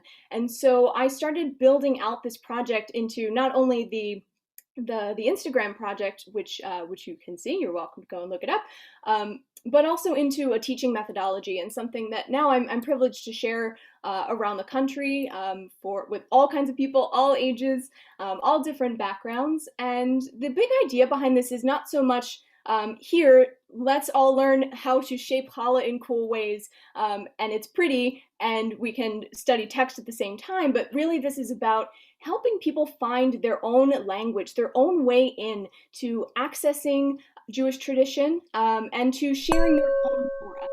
So I'll wrap that up. The big idea again for me is about helping other people find their language. Mine happened to be challah, but whatever your language is, that helps you access Jewish tradition and bring forth new insight. That's something I'm hoping to continue to bring through my rabbinate. Absolutely love the idea of challah. We definitely need to start that here in South Africa and having a way into, as you said, Torah learning through something so creative. If we could now move to Ms. Penina Foifa. So thank you for inviting me. I really appreciate this whole panel and forum. I'm going to talk about actually not what I'm doing right now, but two things that I've done in the past few years that were the first things one of the first things I did in my activism. One of them was to found a Beit Midrash for Haredi women, ultra-Orthodox women. Beit Midrash that still exists. It's in my home once a week. We study Gemara. We finished Masechet Kiddushin. Now we're on Masechet Shabbat. And the other one is running for city council in Jerusalem. I didn't get in, but I ran with a party called Yerushalmim. The reason I'm choosing to tell you these two particular things is because my mother asked me a question about each one of these things when I did them. When I decided to start the Gemara shir, she asked me, but why specifically Gemara? There's so many other things to study. Why are you choosing that? My father didn't ask me. He knew the answer. And when I ran for city council, she said, are you crazy? It's not paid. It's volunteer work. You're a single mom with 2 kids. Why are you doing this to yourself? And the answer is, I'm going to tell you a story about a woman who is not from my community. She's Bedouin. A few years ago, there was an incident down south in one of the unrecognized Bedouin villages that ended with the death of 2 men. One of them was a Jewish policeman. One of them was a Bedouin man. And it was a very controversial incident because some people said it was terrorism and turned out it wasn't. And so I was reading up on it and I came across an interview with the widow of the Bedouin man who died. Turns out she's a doctor of education. She teaches in a college down south. And as she's telling her story, it turns out that this is the second husband she lost. She lost her first husband, who was his brother before that. And why did she marry this second husband? Because in the Bedouin community, if you don't marry into the family, your children belong to the tribe. I'm not going to ask why the Israeli government doesn't intervene, but that's a fact. So she married his brother in order to keep her children. And that triggered something sort of like a bell in my head. And I realized this woman has everything that we consider to be freedom and equality. And yet she has education and she's self-sufficient, but she can't even choose who to marry, which to me, and I think to most people, is the most basic thing. And that's to my mother about why I chose Gemara and why I chose politics, because Haredi women don't have a seat around the table. And as long as you don't have a seat around the table, all the financial independence and all the education you have is not gonna create equality and justice. The work that you do is so inspiring, and that was such a fascinating story. And you say such a stark reality for a woman living in today's day and age, that you don't have the choice of who to marry. Thank you so much for sharing that with us. Our final panelist for the introductory remarks this evening is Rabinit Leia Sarna. Hi, thank you so much for having me. I just wanted to share about 2 different projects. The first one is, Penina just spoke so beautifully about the Talmud, and that has really been actually the animating kind of narrative in my life, is my love affair with the Talmud, which I know Dr. Calderon and others who've spoken already today could certainly share in that. As a 7th grader, I was introduced to the Talmud, but all my teachers were always men, and all the rabbis in my modern Orthodox community were always men. And I said to myself, okay, I love the Talmud, but I'll go be a lawyer because it'll use the same skills and I'll learn Talmud on the side, because that's what women do in my community. And then in 2009, just as I was graduating from high school, my teacher, Rabbi Sarah Horowitz, was ordained in the Orthodox community. She got smicha, and so something started clicking in my head, like, wow, I could do that too. 9 years later, I was among the first 25 women to get smicha in the United States in the modern Orthodox community. And I immediately I had a job too at a synagogue, and that was really fantastic. And I was working in Chicago at a synagogue, a wonderful synagogue called Congregational Congregation. And then this past summer, I moved over to saying, you know what, like, those years when I was in middle school and high school, when no one looked me in the face and said, it matters to me that you're good at this, it matters to me that you like this, and you should give your life to this. And I said, you know what, I want to give that to young girls. And so now I run a program for girls in the summers. We accept girls from all over the world. It's called the Dr. Beth Samuel's Drisha Summer High School Program. You can find us at drisha.org/high school. We're accepting applications now. It's a Torah program. It's a Beit Midrash for girls in high school. We run for 5 weeks in the summer. We're hoping to run in person this summer, please God.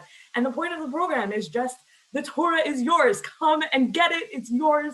It matters to me that you're going to learn it, and I'm going to teach it to you at the highest level possible with the best teachers you could ever imagine, because it matters to me that you're going to learn Gemara, and it matters to me because this is our inheritance. The Torah is ours.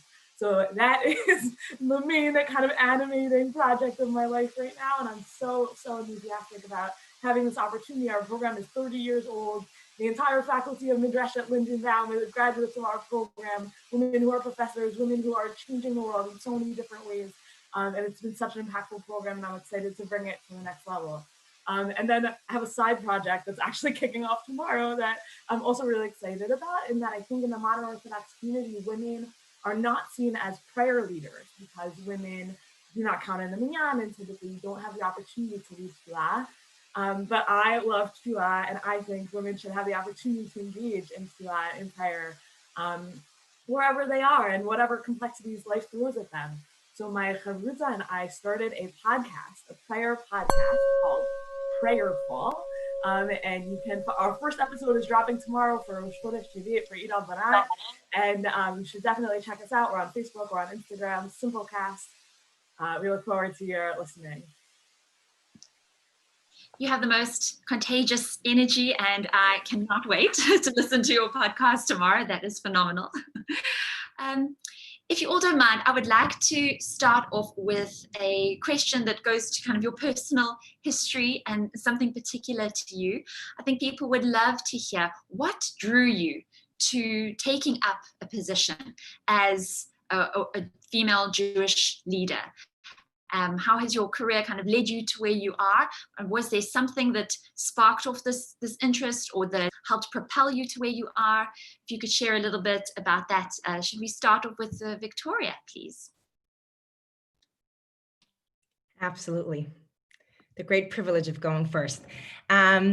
So yes, thank you for that question. My personal story is very important to me, and it's a very important part of how and why I want to serve the Jewish community in general, and why I wanted to be a congregational rabbi. I myself come from, I'm a convert to Judaism. My parents are not Jewish. And I got introduced to the world of Torah and the Masorah, the Jewish tradition, when I was a teenager.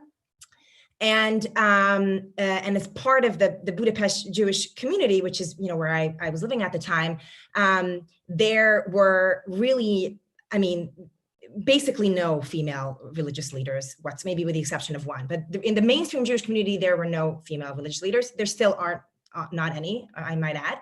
And so for me, the thought of becoming a rabbi was not, the combination of being a woman and being a convert it just seemed so far off. It seemed so impossible. And after I graduated high school, I was really fascinated. I was thirsty. I wanted to learn more. Like Rabinit Sarna, I also was very interested in Talmud, but had no access to Talmud in the Hungarian Jewish community. And so I ended up going to Israel. I was at the conservative yeshiva for 2 years. I was there for 1 year, and after 1 year, I realized how little I know. So I stayed for another year. And after having been to Israel, I decided to go to the United States, which is how I ended up in the US. I went to Brandeis University, where I took more of an academic career. I was more interested in Judaism, Jewish studies from an academic perspective. And I thought, maybe, okay, I can't be a rabbi because I don't know enough Torah and I'm a woman. But you know what? Maybe I can be a professor, right? Like maybe I'll just learn enough in the academic setting and become a professor. And as I was writing my senior thesis, I realized that the thing that really animated me, the thing that kept me up most, was talking about my project with other people. It was not sitting in the library and doing research, but it was actually engaging with people. And And so that was a very important realization for me, is that I wanted a combination of text and Torah, and as well as working with people and serving people. And that is ultimately why I applied to rabbinical school, and how I ended up in this field. Such a fascinating story. Thank you so much for sharing it with us. Vanessa? So as I mentioned before, I have the privilege of having grown up in a congregation where I always had women rabbis as mentors, and where I was encouraged from a very young age to be part of synagogue life, of Jewish life. And for me, of all the things I did, that my Jewish identity and my involvement in the Jewish community, it was like a fire inside. That's what gave me strength and excitement and motivation to go through the world. And I held on to that, and my rabbis would say to me, like, Vanessa, you're going to be a rabbi someday. And I was like, oh yeah, of course, okay. Like, it was a given. And I went through college. I took some twists and turns. There were a couple of other career options that popped up. But as I was getting ready to graduate, I was trying to decide what I wanted to do with myself. And I decided, okay, I was also, do I want to be an academic? Do I want to be doing Jewish communal service? I decided I'll take a year, I'll work. I had been teaching in Jewish settings for a number of years part-time, and decided I would take a full-time job as a Jewish educator, and absolutely fell in love with the work. I knew this is what I wanted to do for the rest of my life. And I stuck with that for a couple of years. Another great mentor in my life said, you know, Vanessa, you really should go to rabbinical school. And I thought about it and realized over time that this was, the rabbinical training was what was going to give me the most tools and the most access to be able to share that fire that I had, to be able to use it to light fires for others. And that path felt like it would just open the most doors and allow me to do the most good. And so here I am. Fantastic. Thank you so much. Penina, would you mind sharing with us? Pleasure. I was born a feminist into a Haredi community. So that kind of triggered certain, reactions. And the truth is that people ask a lot of times, like, how is it possible to be a Haredi feminist? Isn't that sort of like, I don't know, contradiction in terms or paradox? And it is, but I think that there's, there are halachic limitations on equality, and I recognize that. But having said that, we're still very, very far away, at least in my community, from accomplishing the equality that's within the halachic bounds. So I'm more than happy to set aside those issues that are right now, unsolvable, and solve the ones that are, and promote the ones that are, and work towards more inclusion in things that we can be included in. And there's a lot of work to be done. We can still get to 90%, and then the rest, whatever, there's other generations of women who can go ahead and take that up. The fact that I founded actually like a Beit Midrash was unusual. Now there are more. I'm not the only one, but at the time it was kind of like a first, and it's still a small movement, but it does exist now, which is pretty amazing, because 5 years ago it didn't exist. But the thing about it is that it's unusual in the Haredi context, because usually Haredi feminism is actually about secular issues, like getting elected, or all kinds of things that are not religious issues. And this is the one place where we touch on religious participation. Whereas, for example, the whole issue of Beit Knesset and all that, we don't even, we don't go there. I think also on a personal note, I got divorced 10 years ago, and it was okay. It was better than being married in my case, but it did, you know, it does change your status, your social status. And I felt like I had already paid the price, so I might as well enjoy it. You know, I might as well do the things that I always had to stop myself from doing because it had to be normal and fit in and, you know, do the right thing. So that gave me a certain amount of freedom to accomplish certain things. You have such strength, and it's wonderful to hear that the Beit Midrash movement is starting to grow there. That is wonderful. Rabinit Sarna. Thanks for the question. My grandparents and my parents are scholars and leaders in the Jewish community as well. So Jewish communal leadership is kind of in my blood. My mother is actually one of the first 100 Reform women to be ordained also. She's a ordinee of HUC. But for me, the question was like, okay, like I could for sure go to the Jewish Theological Seminary where my grandfather taught, or to HUC where my mother's ordination and her doctorate is from. Like, why push in the modern Orthodox community? And to me, the answer is that every single day, you know, from when I was a child, I would say in Tefillah, brighten our eyes with Torah and make our hearts cling to mitzvot. And for me, like Torah and mitzvot are just that. Like my heart clings to it. My eyes are brightened by it. And being a member of a community within where those things are just obvious, where Torah education and Torah study and mitzvot observance is an obvious part of every day, like I couldn't compromise on that. Like I needed to find my place within that community instead of going outside of it. Because I love Torah and Tefillah, and particularly the Talmud, and particularly then the interpretation of the Talmud into how we live our day-to-day lives from these like freewheeling conversations that happened in Babylonia, 1,500 years ago, to like how exactly we live today, and understanding exactly how we got there, and that sense of like connectedness and intentionality and brilliance that rabbis and Jewish leaders and people living Jewish lives have put into what it means to live the Jewish version of the good life. Like I couldn't compromise on any of that. I just wanted to be part of it. I just wanted to be a chain in that tradition, a link in that chain of Masorah. And so for me, that from a very young age, that has been like incredibly kind of motivated passion and that's why I do what I do today. And just to summarize, I guess, like the Talmud is awesome. That's why. Thank you. All of your stories are absolutely fascinating, and it's amazing to hear how different women were moved to get into the different roles that you all hold at the moment.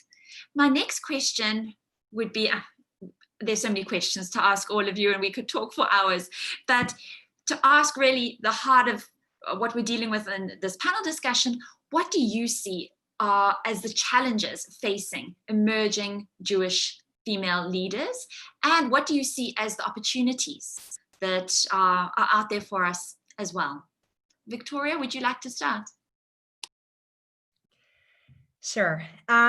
So why don't I start with the opportunity? I feel like we often usually talk about the challenges. So I'll just say the opportunity in one sentence, specifically for the conservative rabbinate. So this is very much my community in North America, I might add.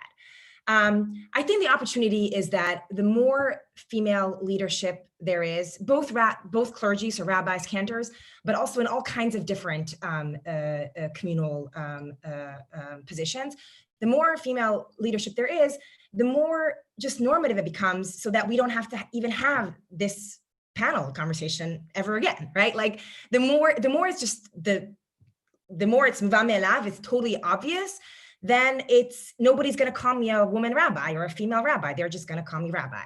And then I actually get to do my job, which is teach Torah and serve everybody. So that's, I think, really the opportunity.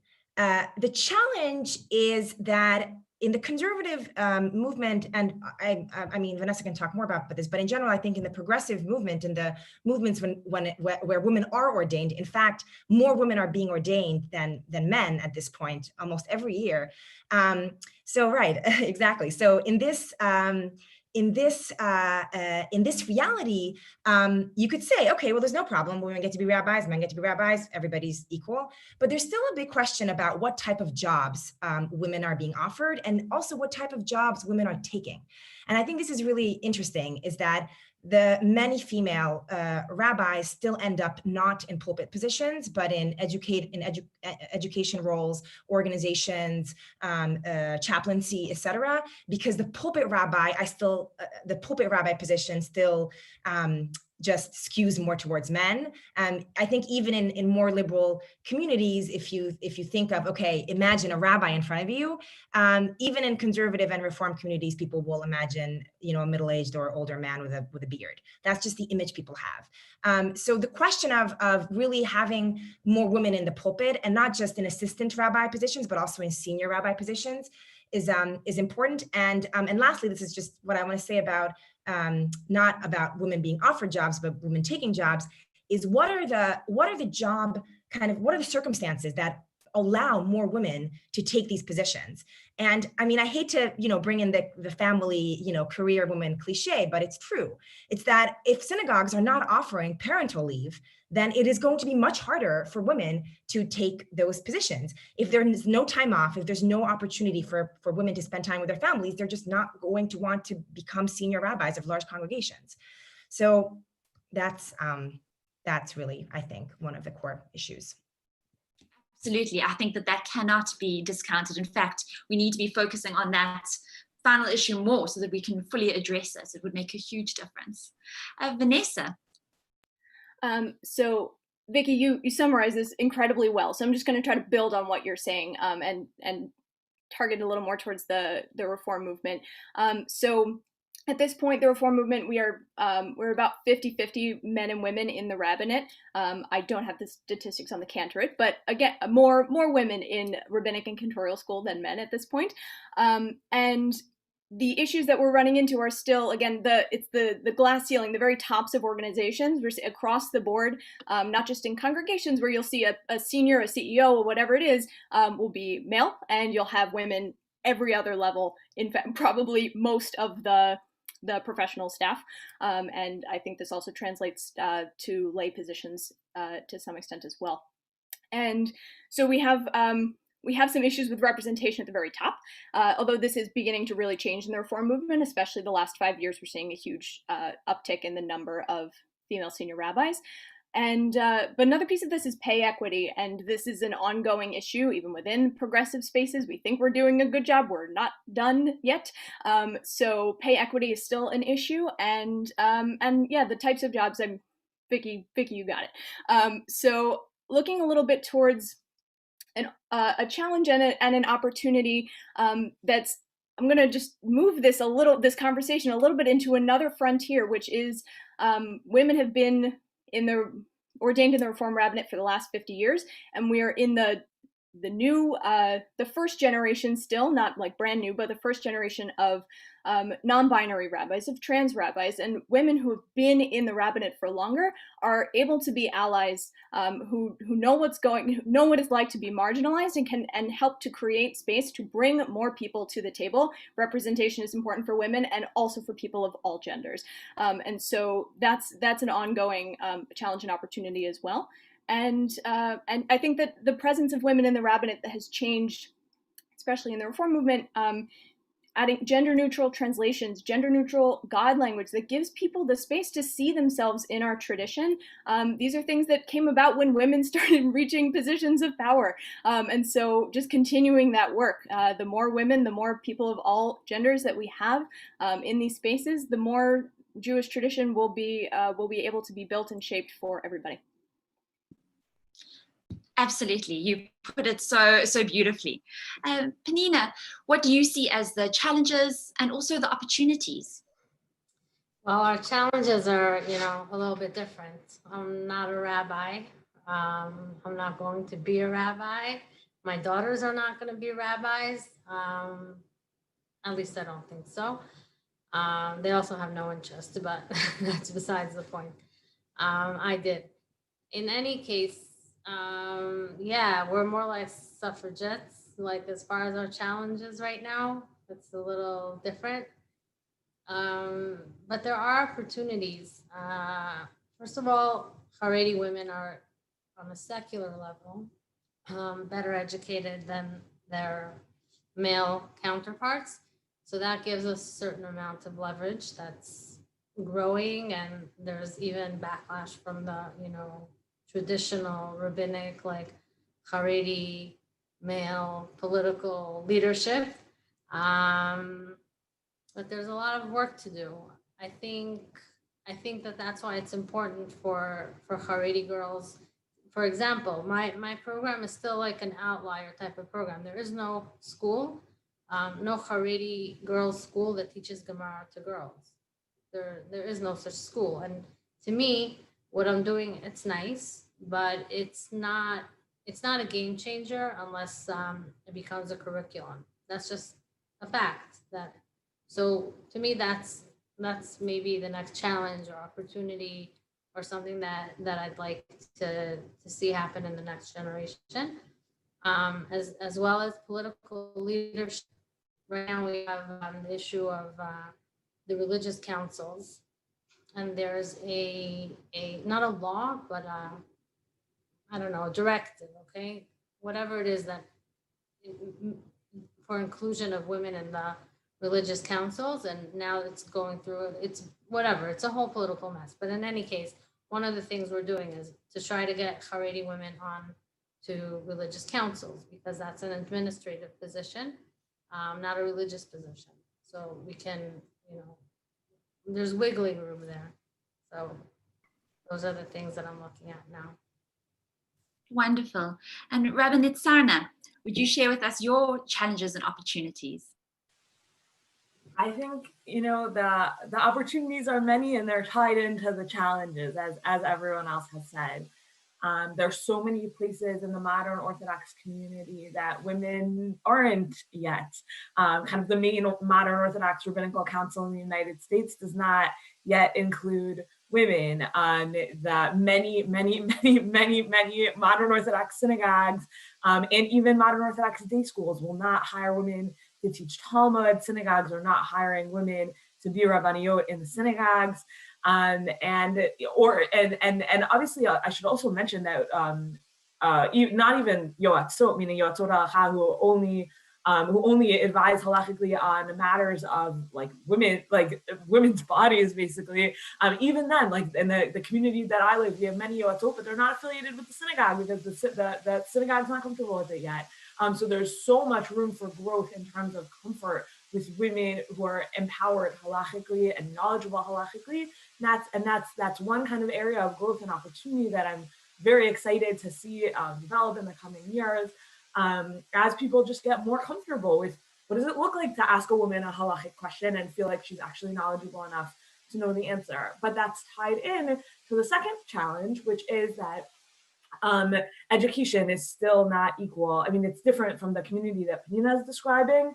In our community, women typically are taught Talmud all the way through high school. They'll go to Israel for a year, for a gap year, and learn Talmud there.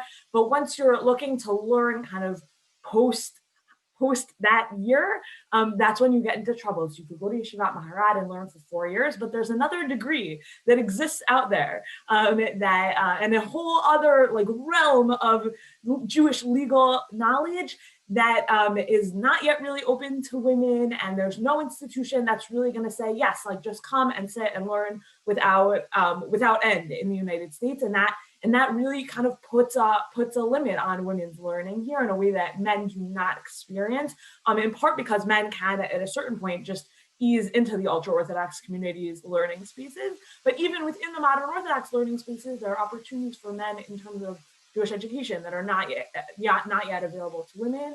And Drisha, the organization I work for, is starting to fix that problem, but in Israel. So we have a yeshiva in Israel that is learning without bounds. You can sit there for however many years, learn all the Torah you possibly can. The two women who are Rosh Yeshiva have been learning together for 20 years, and they now teach, but they continue to learn themselves. And that's amazing. And I would love to see something like that grow also in the United States, but we're very proud of our project in Israel as well. And we see that as like a huge next frontier in terms of really like blowing open the final kind of caps on women's learning. Wonderful. Thank you so much. This has truly been an insightful discussion, and it really is just the beginning, I think, of an important conversation that needs to continue, looking at what the challenges and opportunities for emerging female leaders in the Jewish context are and how we can impact the future. I really would like to thank all of my esteemed panelists for joining us today, for sharing their inspiring stories and their work. And may you all continue to go from strength to strength in all that you do. Thank you so much. Thank you, Alana. Thank you for moderating that excellent panel. We enjoyed it very much, and it gave us much to think about. It is now my great pleasure to call upon Marie Vanderzill, who has now been serving as president of the British Board of Deputies, let me say this properly, the Board of Deputies of British Jews, and WJC vice president, to deliver some concluding remarks of her, on her behalf. I would just like to let everyone know we will have now 3 sets of concluding remarks, short remarks. Thank you. Thank you so much, Betty. Well, esteemed guests, friends, I want to thank you all for your candor and your inspiring words. Lots of things struck me, but at the beginning in particular, Dalia said, what unites us is so much greater than what sets us apart. And I am the second female president of the Board of Deputies of British Jews, which has been in existence for 260 years, and we are the democratic representative body in the UK. We have a population of 280,000 Jews, and approximately 14% come from a reform stroke conservative background. And I am the first board president that is a member of a reform community, and I have been elected by all denominations. So everything is possible. Follow your dreams. And more than that, we have 2 female vice presidents and a female chief executive. And it's a time when we've had much publicized work to undertake, very, very difficult circumstances in the UK. So the women, I think, have done us proud, and we've taken on huge challenges, and that's created huge opportunities for women. And there are these opportunities for religious leadership and emerging female leadership in our ever-changing Jewish landscape. And it also struck me today how everybody said, or Vanessa said, I want to be a rabbi. I feel very much like that. I wanted to be the president of the Board of Deputies. But in a time of great uncertainty worldwide and pain in our community, several issues are clear. We're in the middle of Hanukkah, and I've been reminded of a very powerful quote said by the late Rabbi Jonathan Sachs, may his memory be a blessing. He said, if we are each free to light our own flame, together we can banish some of the darkness of the world. And it's my hope that Jewish women, young and old, are really inspired by everything that I've heard today, are inspired to light their own flames and to take their place on every level, in every space, knocking down barriers and illuminating the way for other women. And I promise that the Board of Deputies will continue to play a very big part in driving social change. And no matter what background, personal circumstances, the next generation of women should feel empowered. And during this pandemic, I've often given the message that humanity is resilient, fluid, adaptive, and it is these qualities that unite us as a global community. And women, we have these qualities in abundance, right from the biblical times of Sarah and Rachel to today's inspiring talks from all of you. Thank you also very much to the World Jewish Congress. I'm very proud to be a vice president, and the Israeli Ministry of Diaspora Affairs for assembling this fantastic online forum. And I have been enjoying every minute of listening to all of you. I wish you all Chag Sameach and continued health for all of you and your loved ones. And I look forward to coming across you all again. Thank you for everything you're doing. Thank you. Thank you, Marie, so very much. It is now my honor to call on Esther Moore, the president of World Vitso and WJC vice president, to give her concluding remarks.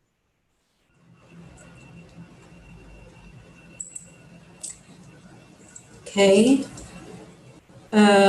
First of all, I would give a huge vote of thanks to our keynote speakers and panelists. They were phenomenal. I hope you enjoyed listening to them as I did. I found them fascinating. I commend the World Jewish Congress on this wonderful initiative. Without a doubt, this online forum has facilitated open and honest discussion, bringing a variety of voices and viewpoints to the table. To hear the diversity of opinions, just a minute, among such an inspirational Jewish women from all religious streams has been informative, empowering, and uplifting.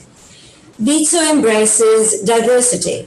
For over a century, we have been at the forefront of social action in Israel, and our mandate has always been to assist all sectors of Israel's diverse population that are vulnerable, regardless of religion, race, or gender. Vitso is about building bridges, and our projects prove that we can sustain a society where everyone is respected, appreciated, and loved. A shining example of religious diversity and pluralism is Vitso's Helene and Nadine de Rothschild Daycare Center in the Jerusalem northern neighborhood of Neve Yaakov. Here, Haredi toddlers are cared for together with children from secular families. The daycare center has adapted its educational program to include content relevant to the ultra-Orthodox sector, and the food served has Badatz kosher certification, which our regular daycare centers don't have. This center has brought together children, parents, and staff from different religions and cultural backgrounds, promoting tolerance, understanding, and acceptance. The Jewish people of the 21st century is amazingly diverse. We practice Judaism differently, belong to different nationalities, speak different languages, and share different rituals. While we may not be uniform, we are connected to our shared history and vision. We are united through our mutual desire to make the world a better place and a sense of collective responsibility. Embracing our differences only makes us stronger, because when we find an argument, you find passion.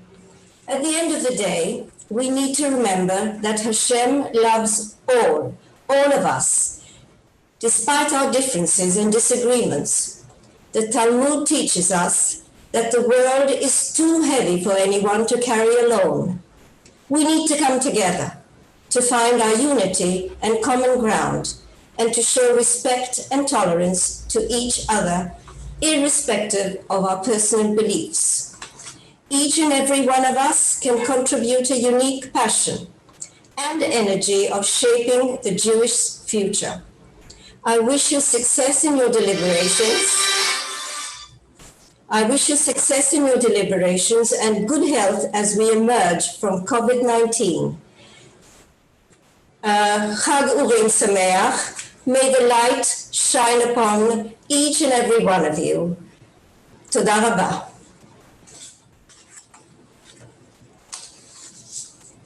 Thank you, Esther, very much. I would like to now call upon Dr. Sarah Winkowski, past president of the International Council of Jewish Women and WJC vice president, to give closing remarks.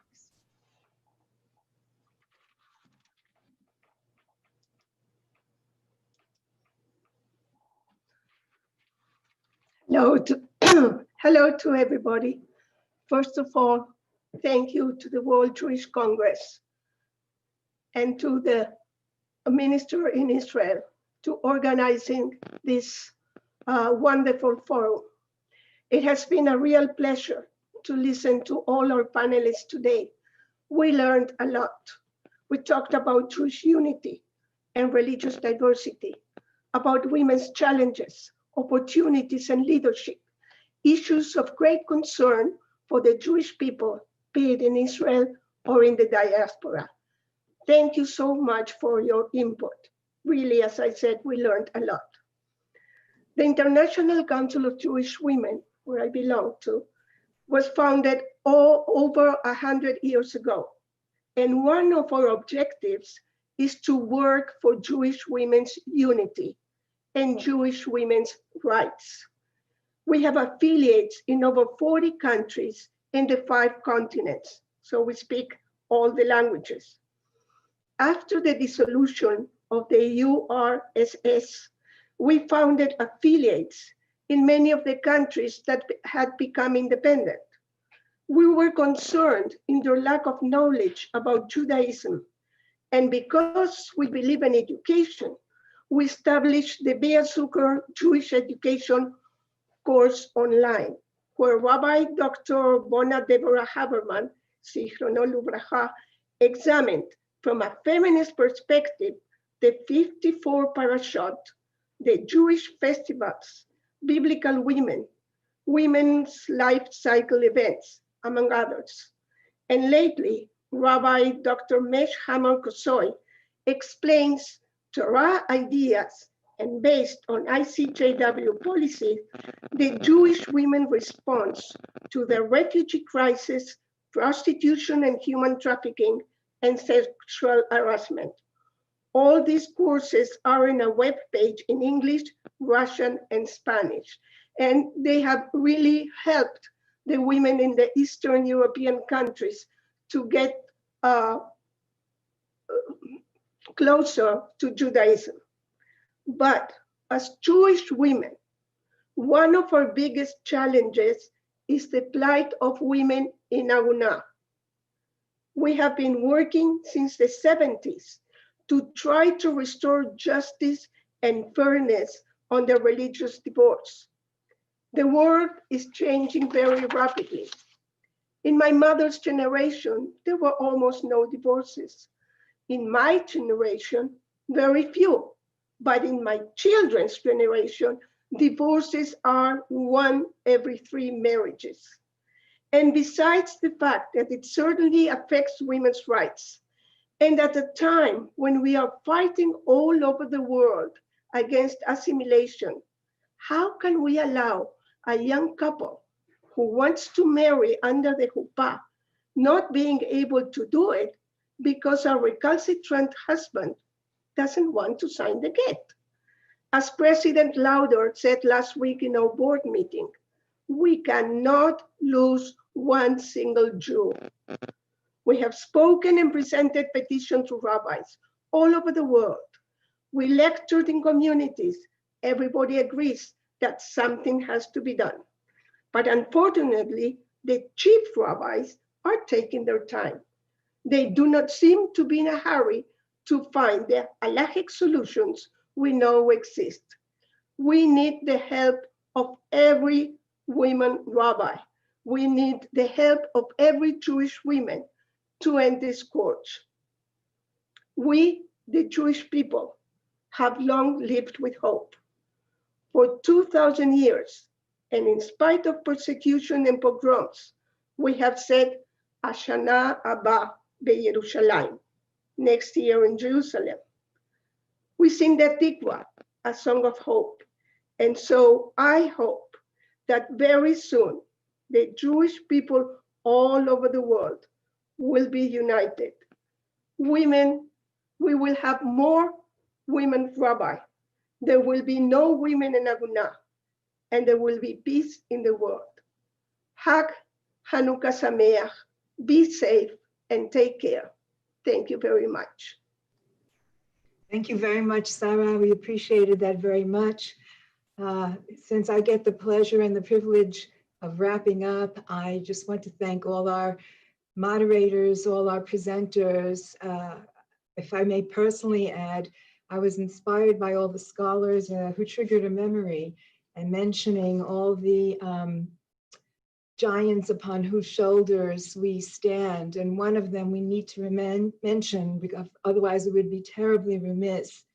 And it was especially triggered off by Dalia and Jenny mentioning the taxi drivers. So there may be some of you still listening who remember Professor Nechama Leibowitz, who was truly a giant of Torah at the Hebrew University and was teaching many of us during our year in Israel, and who inspired us to learn to love Torah and to teach. Thank you very much, everyone. Chag Chanukah Sameach. We have a lot more to talk about, and we hope you will join us again in the future. Chag Sameach.